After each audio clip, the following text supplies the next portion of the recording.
All right, guys, we are here with Hands Like Houses. If you guys could just introduce your name and what you play in the band. Sure, I'm Trenton, I sing, and I'm Alex and I play guitar.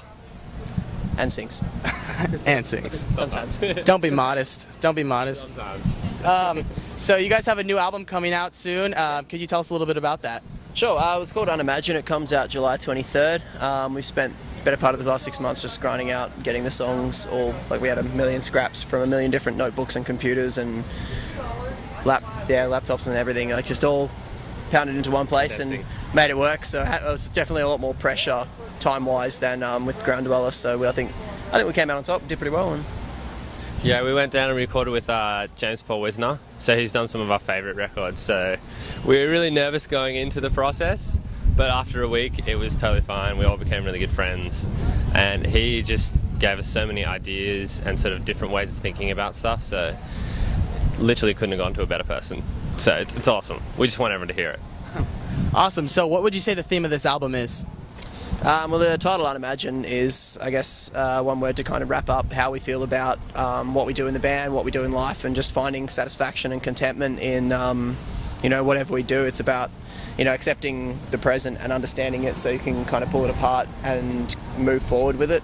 So I guess for me, it's like a rejection of like empty happiness and empty hope that's just forced. It's actually Positivity, it's easy to label it as positivity. I think it's more than that though, because it's something that's actually, being content and accepting of things the way they are, even if they are really shit, to try and piece that together and make it into what you want it. Okay, so you guys are from Australia. What challenges are you guys facing as an international band? A lot. Yeah, it's very expensive to get visas and everything, but Aside from that, I feel like there's more sort of advantages to being an international band than to being an American band. Yeah. Like just the fact that we're Australian, as much as we don't want to use that as a gimmick, like people just sort of attach to that, so they're kind of interested. It just gives you, I guess, maybe like a little bit more of a foot in the door. Yeah. But that said, you still got a lot of fighting to do to even get noticed over here as well. And plus, because it is so much money, you've really got to have something going for you for someone to kind of invest the time and money into getting you over here for tours and everything. So it's a big risk. So yeah.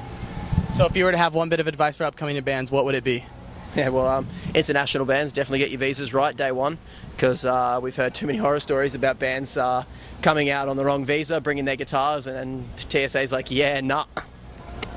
And there goes your music career like that. So other than that, no, for any band, I think it's just, be content, to be patient and work hard for a lot of years. It took us 3 years to even finish Ground Dweller and get it out. And it just takes a lot of work, a lot of patience, and being willing to make sure everything's worthwhile. So if it doesn't work out for you, that you've still made something awesome that you're proud of. All right, so just lastly, could you guys just give a little shout out to your new album and just let people know when it's coming out? And sure. Well, our new album's out July 23rd. It's called Unimagine. You can pre-order it on riserecordstore.com or merch now. And we're really looking forward to getting it out. All right, that's it. Peace. Later.